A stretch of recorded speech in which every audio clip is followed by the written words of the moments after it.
They say their record says they're the best team in the West. Who do you have as the best team in the West right now? And until you prove Denver's not, I still have Denver as the favorite, right? Mm-hmm. You know, they lost some games because of Murray wasn't there, but Right. you know, the fact that Murray's back and he's playing well, you know, you have Denver as still the team to beat. And second, I'll have, you know, Timberwolves, depending on who they match up in the playoffs with. You didn't bring up the Lakers. I mean, we here in L.A. You didn't bring up the Lakers, right? Yeah, I'm not That was on purpose. Right? That was on purpose.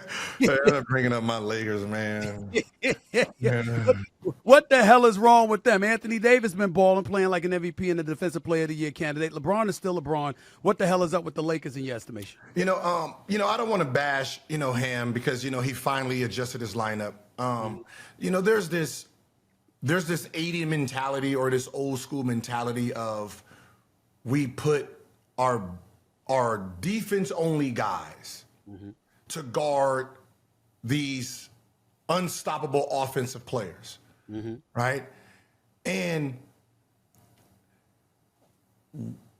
what they're going to do in that game doesn't benefit the team, right? So when you have these defense-only guys out there, you're not realizing that they're not going to truly stop that offensive player, but on the other end, they're never going to challenge that offensive player defensively either.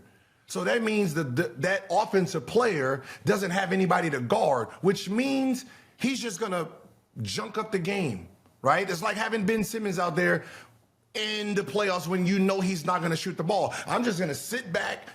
Any curl you try, I'm just going to block it. So that offensive, that person who's reluctant to shoot or who can't shoot is the liability on the offensive side. So now I zero effort on defense and I get to give you all 100% of my offense. And when you have 2 or 3 of those guys on the team, now it's just two against 5. That's right. And that ain't going to cut it, particularly this season in the Western Conference. I'll tell you this much, though. We got to mention the Clippers because I'm looking at the Clippers out here, and let's give James Harden credit where credit is due. He's a legit point guard. When he wants to be, he can play the point position, and he assists guys in elevating their level of play. We know what Kawhi brings when he's healthy. We know what Paul George brings when he's healthy. But Ty Lue being the exceptional coach that he is, I can't say enough about Russell Westbrook coming off the bench and doing what he's doing, and Norman Powell. I think the Clippers could be the biggest threat to the Denver Nuggets. If you had to pick between the Clippers and the Minnesota Timberwolves being the biggest threat to the Denver Nuggets, who would it be?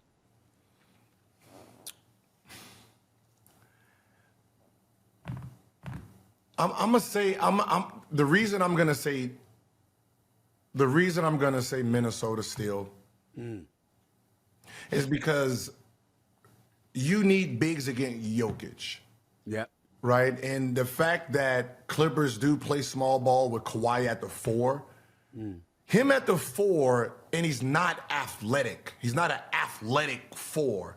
Right? You know, he has long arms, long fingers, but he still has a 32-inch vertical from his test jumps in, you know, his rookie season. Yep. Having Jokic down there and having Gordon, those guys are 4s. Like, you know, that back line is 6'10", 6'11", 6'10", and athletic, right? So that can give Clippers problems when you try to play small ball.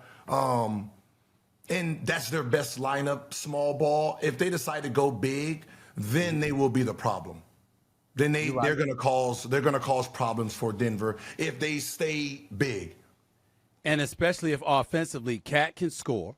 Okay, we know that Rudy's going to patrol the paint defensively and offensively. You can just lob it up. He can get some points that way. I love this kid Reed. I can't say enough about him. Yeah.